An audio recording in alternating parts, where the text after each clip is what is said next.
Salut à toutes et à tous, installez-vous confortablement car vous allez assister aujourd'hui à l'un des faits les plus spectaculaires de la guerre froide. J'ai nommé la deuxième guerre du Vietnam. C'est parti!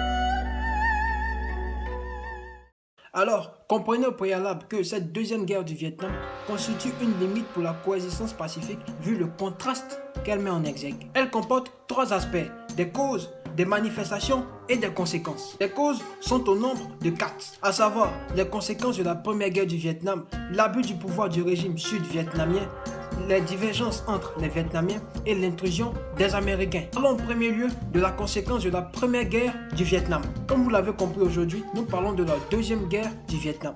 Mais si nous parlons de la deuxième guerre, c'est qu'il y a eu forcément une première guerre. Effectivement, le Vietnam a connu une première guerre, celle de la décolonisation. En effet, le Vietnam fut une colonie française. En 1954, une guerre éclate entre le maître et l'esclave. Ironie du sort, le maître, c'est-à-dire la France, perdit la guerre au profit de Vietnamiens vaillants et très malicieux.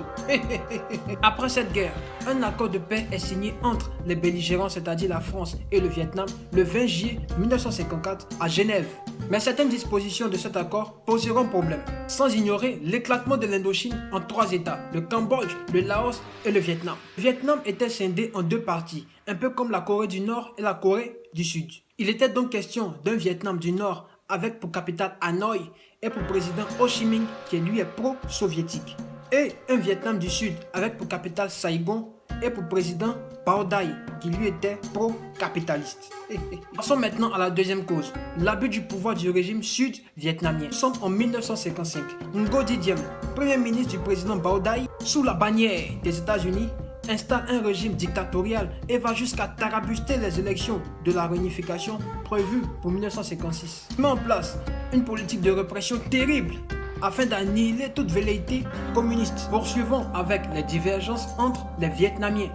4 ans après, c'est-à-dire en 1960, compte tenu de l'inflexibilité du régime politique sud-vietnamien, le nord-vietnamien, sous la houlette de Ho Chi Minh, mettra en place un front national de libération afin de réunifier le pays et détruire l'américano-dianisme pratiqué au sud du pays. C'est ainsi que les États-Unis sortiront enfin de l'ombre, ce qui constitue notre 4e et dernière cause. Les Américains feront une entrée remarquable avec un soutien économique et militaire de haut standing voué au sud vietnamien. C'est par l'intermédiaire de toutes ces causes que la guerre commencera. Je vous dis, ça va chauffer. Oui, d'accord.